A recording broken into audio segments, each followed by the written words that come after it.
Hello दोस्तों, welcome to my class. Welcome to Aarti Chaturvedi ma'am classes. बच्चों, आपका एग्जाम तो अब नज़दीक आ ही रहा है और सर्दियां भी बढ़ती जा रही हैं। तो देखो, सर्दियां तो बढ़ेंगी ही और एग्जाम की डेट भी ऐसा नहीं है कि आगे हो जाए सर्दियों की वजह से। हाँ, तो आपको तैयारी भी अपनी करनी है।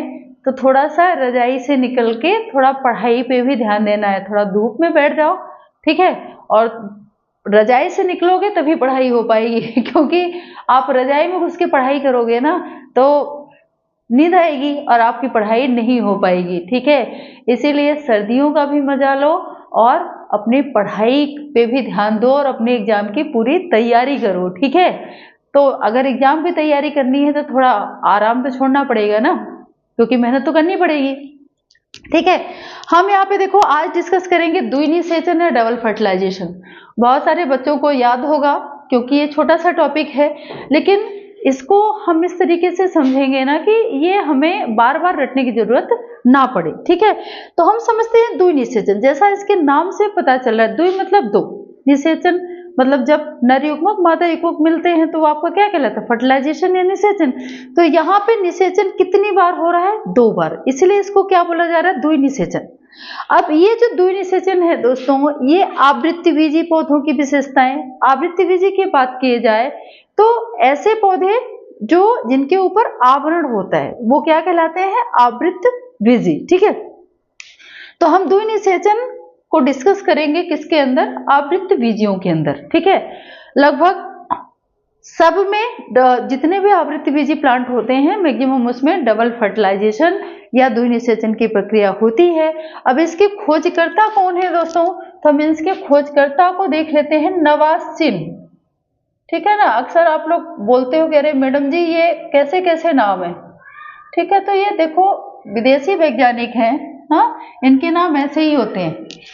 वो भी आपके नाम को सुन के बोलते होंगे ना, एक ऐसे नाम है टिंकू, पिंकू, चिंकू, ठीक है, मंकू। तो ऐसे ही इनका भी नाम है, नवासिन, न्यूटन, आइंस्टीन, स्ट्रासबर्गर, ठीक है। वो वाला बर्गर नहीं, नाम है स्ट्रासबर्गर, ठीक है। तो नवासिन ने द्विनिषेचन की खोज की, कब की, 1898 में। अब देखो द्विनिषेचन है क्या। आपने देखो बीजांड की संरचना पढ़ी है, तो उसमें आपको हमने एक चीज बताई थी, जैसे ये हमने बना दिया क्या, बीजांड। अब बीजांड की संरचना में मैं ये डायग्राम इसलिए ड्रॉ कर रही हूँ कि देखो बायो में अगर आप डायग्राम के थ्रू तैयारी करते हो तो बहुत अच्छी तैयारी होती है, लेकिन आप बात मानते नहीं, बोलते हो आता नहीं है।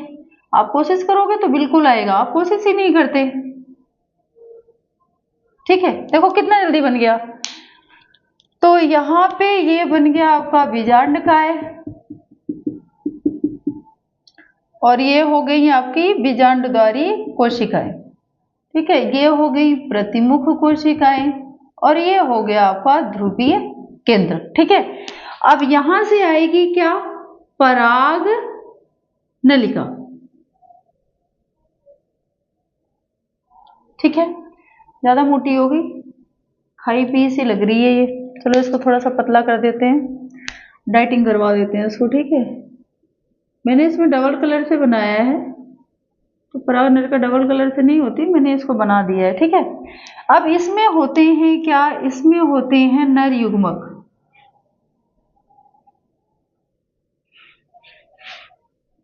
कितने नर युग्मक होंगे, 2। आपने ये अच्छी तरीके से पढ़ रखा है। अब इसमें देखो हम कहां पहुंच रहे, डबल फर्टिलाइजेशन में। इसमें एक जो नर युग्मक होता है ये किससे मिलता है, अंड कोशिका से। ये क्या है, अंड कोशिका, कोशिका, कोशिका तो कुछ ज्यादा ही अच्छी बन गई, चलो कोशिका। और ये दोनों आपकी क्या है, सहायक कोशिका, आपकी नहीं है, इसकी है। बीजांड में जो भ्रूणकोश है, सहायक कोशिकाएं, सहायक कोशिकाएं, ठीक है। अब ये जो एक नर युग्मक है अंड कोशिका से मिलेगा और द्विगुणित युग्मनज बनाएगा। आपको पता है ना कि नर युग्मक मादा युग्मक मिलके क्या बनाते हैं, युग्मनज, या उसी को हम क्या बोलते हैं, जायगोट, ठीक है। ये क्रिया क्या कहलाती है, मतलब युग्मकों से युग्मनज बनना क्या कहलाता है, फर्टिलाइजेशन या निषेचन। तो यहाँ पे नर युग्मक अंड कोशिका से मिलकर द्विगुणित क्या बनाएगा, द्विगुणित क्या बनाएगा, जाइगोट, युग्मनज। ठीक है, अब ये पहला केंद्रक हो गया, नर युग्मक हो गया।